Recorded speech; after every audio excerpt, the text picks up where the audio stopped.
Hello, hello, ravi de vous retrouver pour cette guidance Oracle Astro du Bélier et des ascendants Bélier. Alors, le Bélier a été particulièrement favorisé avec tous les passages des planètes en Lion, puisqu'en plus le Lion est positionné dans sa maison 5, qui est la maison des amours, des enfants, de la création, des plaisirs, des loisirs, des vacances par exemple, du spectacle pour les artistes. Bref, c'était une période plutôt up et haute même aussi, parce que vous avez eu envie de profiter de la vie, de rencontrer quelqu'un, de vivre l'amour. On était dans cette période-là. On a encore le soleil jusqu'au 22 août qui sera positionné dans cette position. Mais déjà, plusieurs planètes, dont Mars, est passé dans la Vierge.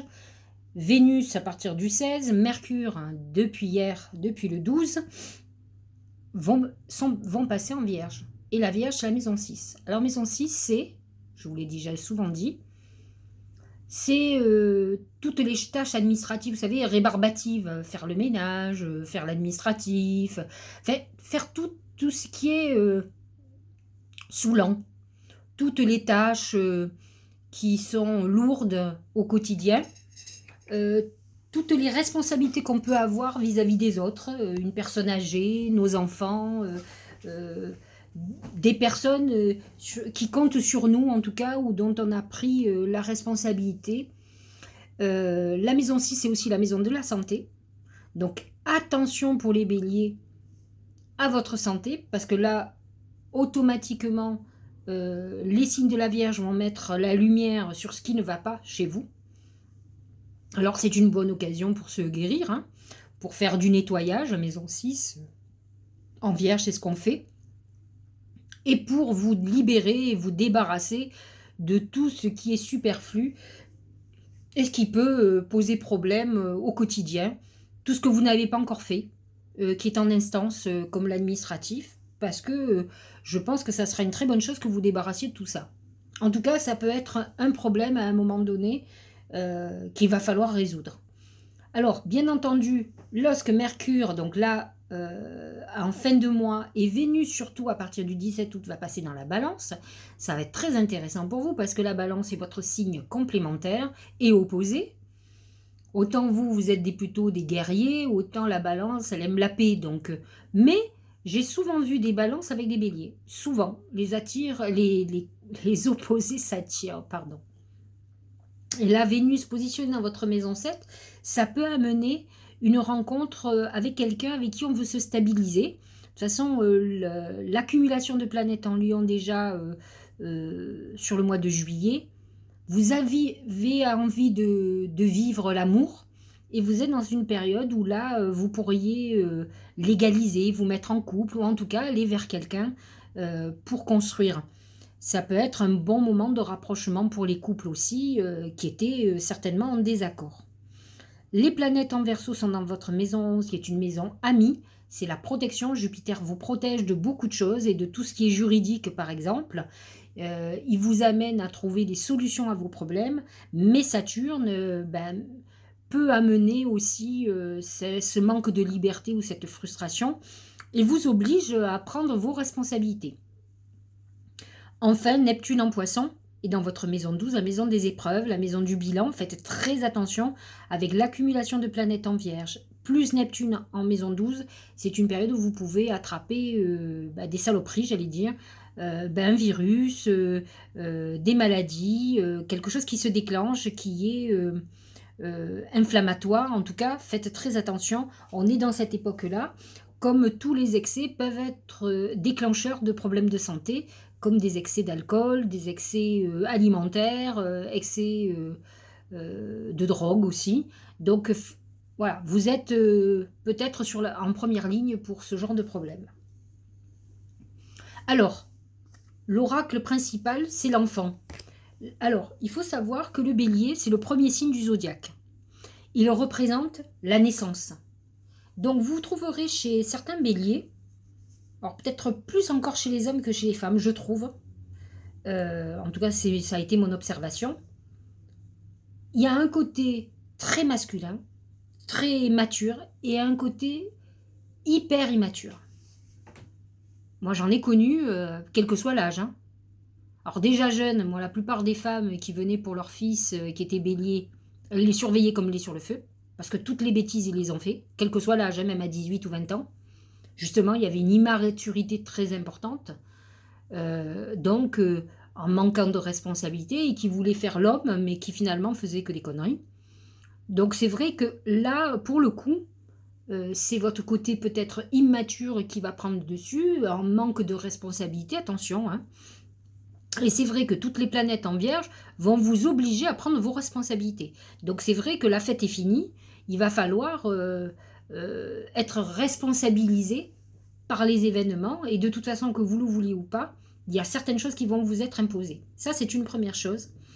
Ça peut être aussi de façon très pragmatique et divinatoire, une période où vous soyez très soucieux ou soucieuse pour vos enfants ou pour un enfant en particulier. Donc ça va être certainement sur le mois d'août un sujet de préoccupation pour vous. Que ça soit parce que vous vouliez faire un enfant, que ça soit parce que vous avez un enfant ou des enfants à problème, que ça soit la préparation d'une rentrée qui peut être très compliquée pour vous et qui va être compliquée pour beaucoup de monde à mon avis. En tout cas, c'est le côté enfant qui vous préoccupe. Enfin, l'enfant, c'est l'enfant intérieur. C'est vrai que ce côté immature du bélier lui permet de s'éveiller toujours à tout et de s'émerveiller. Il a toujours cet entrain à avancer, à faire des choses multiples. Et là, on vous demande quand même de retrouver aussi, non pas l'immaturité, mais cet émerveillement et cette innocence qui fait partie du signe du bélier.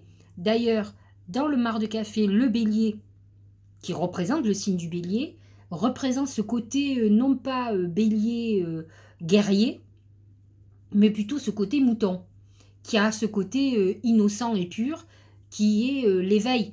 Je vous l'ai déjà dit, le bélier, c'est le premier signe du zodiaque, c'est l'éveil, c'est la sève qui monte dans les plantes. Donc ça veut dire que c'est le début où le bébé s'éveille et qu'il va découvrir la vie. Donc il est fragile, il est en pleine période de, euh, effectivement, de fragilité, mais surtout de vulnérabilité. Je cherchais le terme. Donc c'est vrai que faites très attention à cette phase de vulnérabilité, mais malgré tout, on vous demande aussi de retrouver ce côté innocent. Peut-être avez-vous été plombé par un certain nombre de choses qui ont fait qu'il y a un côté un peu désabusé chez vous, et il va falloir retrouver aussi une part de vous-même qui va vous permettre de continuer à avancer avec cette passion et cette foi en certaines choses. Mais peut-être avez-vous perdu la foi peut-être en l'humain ou en l'humanité, en tout cas en une personne en particulier. Alors nous allons regarder les autres oracles.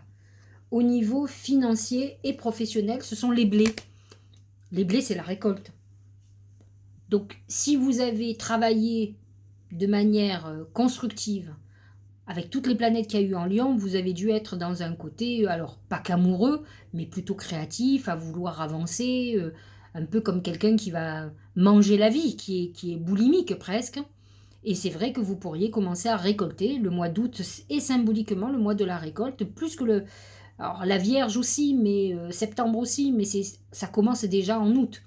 Les blés mûrissent, donc on commence à... Je crois que même les raisins, on commence à faire la récolte du raisin, même en août, fin août, début septembre. Donc on est dans cette phase-là de récolte, et très bientôt, hein, peut-être pas maintenant, mais dans une semaine ou 15 jours.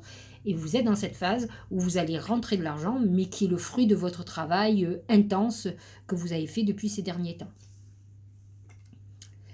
Au niveau sentimental, c'est les yeux. Alors les yeux, c'est tout d'abord le mauvais œil, la jalousie des autres, des gens qui peuvent mettre des bâtons dans les roues dans une histoire amoureuse, qui se mêlent d'une histoire, par exemple, sentimentale.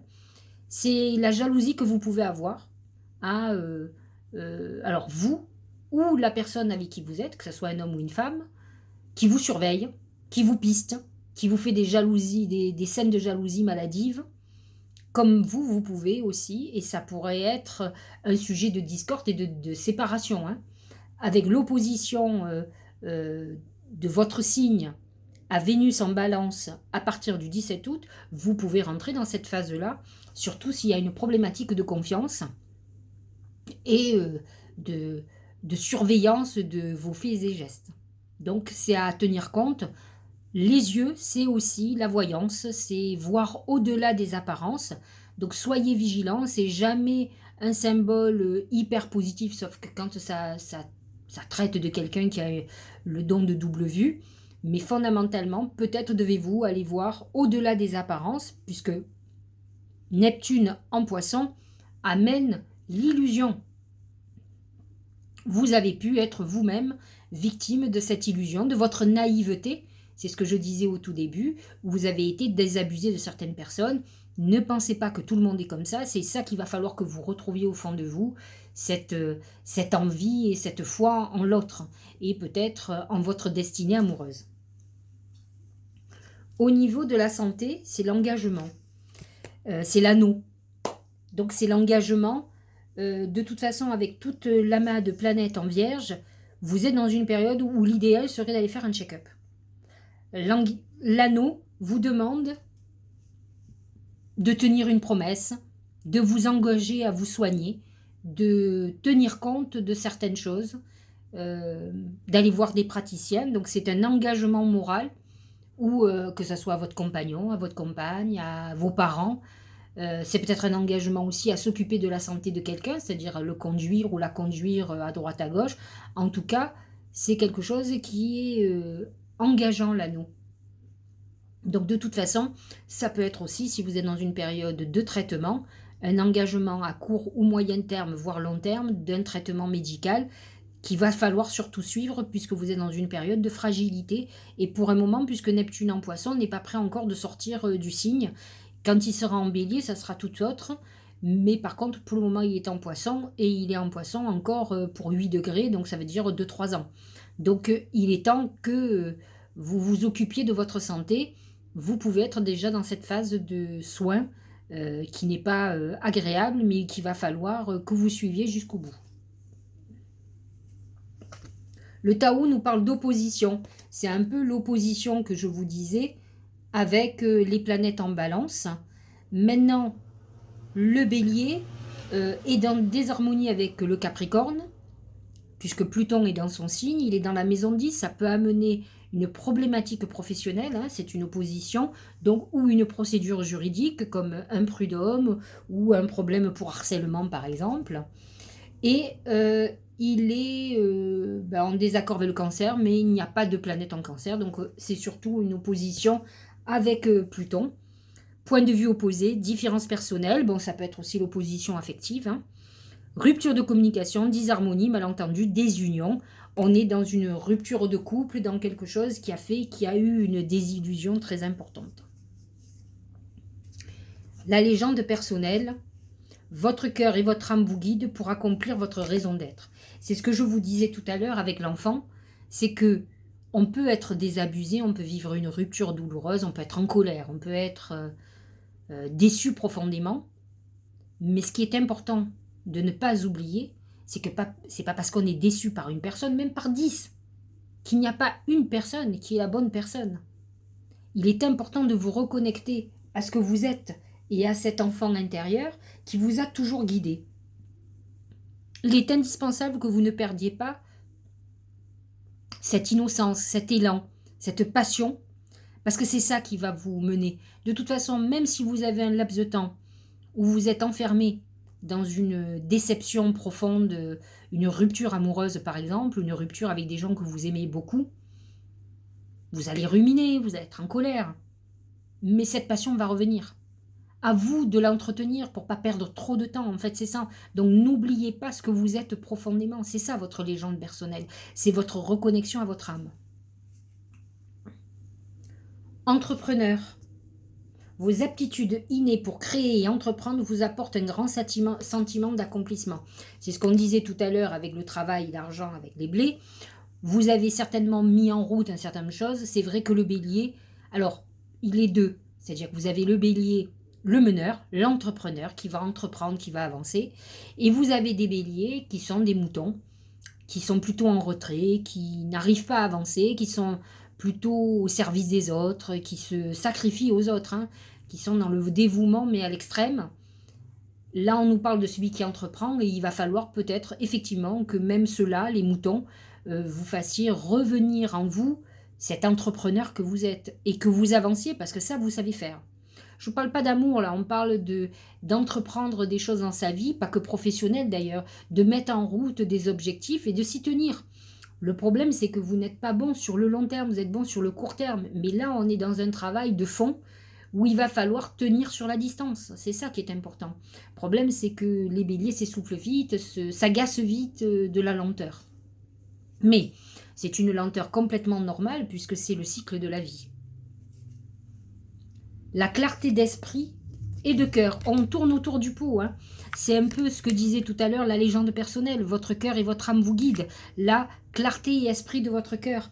À vous de revenir à l'essentiel, revenez à ce qui vous motive. Vous ne pouvez pas être autre chose que ce que vous êtes. Vous pouvez être momentanément fermé. Moi, j'en ai des personnes qui me disent « Ah, de toute façon, je crois plus en l'amour. De toute façon, ils ont 40 ans, hein, mais ils croient plus en rien. » J'ai dit « Vous pensez vraiment que vous allez finir seul ou seul ?» Oui. Ah oui, à 40 ans. 45 ans. Donc vous êtes parti pour 40 ans de solitude. C'est n'importe quoi. À un moment donné, il faut faire le bilan de ce que vous avez vécu et vous comprendrez. Alors ça, je peux vous le certifier. Toutes les personnes, mais alors toutes, en tout cas celles qui m'ont consulté, et il y en a, hein, au bout de 30 ans, croyez-moi, j'ai un palmarès. Ils savaient tous, au fond d'eux, ce qui allait être problématique dans leur histoire, dès le départ. Mais tous sont mis sous le tapis. Quand vous avez quelqu'un qui vous plaît beaucoup, dont vous êtes amoureux ou amoureuse, vous n'avez pas envie de voir le problème où il est. De dire ça va s'arranger. Et vous y allez parce que c'est le cœur qui vous porte. Je ne dis pas que c'est pas bien. Je dis qu'il faut tenir compte des failles qui vont à un moment donné, ce petit grain de sable, venir un très gros rocher et qui va faire la séparation. Donc plutôt que de pleurer pendant des heures et des jours et des mois et des années sur une relation qui était vouée à l'échec dès le départ. Alors regardez ce qui a été de bien dans l'histoire et dites-vous que vous avez eu de la chance parce que finalement ça a duré plus que ce que vous imaginiez. Vous avez fait peut-être des enfants avec cette personne. Mais fondamentalement, vous saviez le nombre de personnes que j'ai qui me disent « Non mais j'ai jamais été amoureuse de mon mari. » Voilà, j'hallucine. Je veux bien comprendre qu'on se mette avec quelqu'un parce qu'on veut partir de la maison. Parce qu'on a un père autoritaire, parce que... Ce que vous voulez. On vous frappe, le père boit, la mère... Enfin, tout ce que vous voulez. Je peux comprendre. Mais faire toute sa vie quand on est adulte, à un moment donné, vous partez au bout de 6 mois, d'1 an. Vous vous rendez compte, la vie triste, toute une vie, et avoir à dire comme constat, mais j'ai jamais aimé mon mari. Vous avez fait des enfants avec. Où est l'adage, alors peut-être vous allez dire si Icarius est idéaliste, où est l'adage qu'un enfant est le fruit d'un amour? C'est terrible. Donc, revenez, j'allais dire à vos moutons, revenez à l'essentiel. C'est le cœur, c'est vrai, qui vous a motivé, mais pas la passion, quoi. C'est pas l'intuition. Quand les oracles vous disent clarté de l'esprit et du cœur, oui, sans qu'il soit gonflé de passion, aveugle. Le cœur, comme l'esprit, comme l'intuition, une fois qu'ils sont bien faits, qui sont apaisés, dès que vous êtes dans la passion, vous êtes aveuglé. Vous allez à beau vous dire attention, je suis là, tu vas te manger, ça va pas être bon pour toi, vous allez y aller. Donc là, il est important de faire du recul et de passer à autre chose. Vous n'allez pas rester des années seul ou seul, à ruminer, à dire que vous étiez avec un salaud, une garce, tout qui vous voulez, alors que fondamentalement, vous savez dès le début que ça n'allait pas fonctionner. Voilà, dites-vous, voilà, ça y est, prenez vos responsabilités. Et avancez. Vous dites, cette fois-ci, je ne me ferai plus avoir. Si je sens que c'est pas bon, je ne ferai pas la même erreur. J'aurai peut-être envie de vivre le truc, mais je ne m'engagerai pas pour des années. Voilà, c'est tout. Il n'y a pas besoin de chercher différemment. Regardez le dernier oracle, le message de votre âme. Écoutez son cœur. On y est partout. Mais quand je dis écouter de son cœur, c'est pas un cœur rempli de passion qui va aveugler votre intuition. Hein. Je parle d'un cœur, d'une intuition. On va écouter que on sait que c'est par là qu'il faut aller. Ou que ça, il faut faire très attention. Vous voyez, il faut faire très attention sur les mots. Hein. Respire profondément. Pose la main sur ton cœur, écoute le battre à l'intérieur de ton être, respire à nouveau, fais le vide dans tes pensées et laisse ces pulsations te guider. C'est une manière de se mettre en méditation et de faire le silence. Alors, c'est très compliqué pour les béliers parce qu'ils sont très agités, ils ont beaucoup d'énergie. Mais si vous y arrivez, vous allez pouvoir suivre votre intuition. Jamais je n'ai dit que les béliers n'avaient pas d'intuition. Ils suivent juste leur passion. Et franchement, souvent, ils se prennent des murs. Parce qu'ils sont déjà partis, ils n'ont même pas réfléchi à quoi que ce soit. C'est vrai qu'ils sont motivés par le cœur. Mais là, aujourd'hui, vous êtes motivés par plus rien. Donc, il va falloir retrouver cette flamme déjà, mais en travaillant le côté intuitif. Dire, voilà, j'ai un coup de cœur pour cette personne, maintenant, il faut que je réfléchisse et que j'écoute mon intuition, mon cœur, mais mon cœur non rempli du désir d'être avec cette personne. Vous voyez ce que je veux dire? Bon, je cesse de vous torturer. J'espère que vous avez entendu bien ce que je vous ai expliqué. Mettez de côté les rancœurs, les machins. Voyez les choses de façon juste et avancez. Ou vous êtes trompé, vous êtes trompé. L'essentiel, c'est de comprendre le pourquoi du comment et d'avancer. Et ne vous dites pas que ça y est, c'est fini. Il y a toujours une personne pour soi. Au moins une. Moi, j'ai plein de gens autour de moi qui sont avec des gens très très bien. C'est ce qui m'a toute ma vie, quand j'étais célibataire, réconcilié. Je me suis dit, il n'y a pas de raison que pour eux, ils y arrivent, que moi, j'y arrive pas à un moment donné. Comme on dit, chaque jour suffit sa peine. J'ai mis 42 ans, mais c'est pas grave. L'essentiel, c'est d'y être arrivé. Donc, je vous dis à bientôt. Réfléchissez à tout ça. J'espère que j'aurai éclairé un petit peu votre lanterne. Et je vous dis au mois de septembre. Passez de bonnes vacances aussi. Reposez-vous. Je vous embrasse.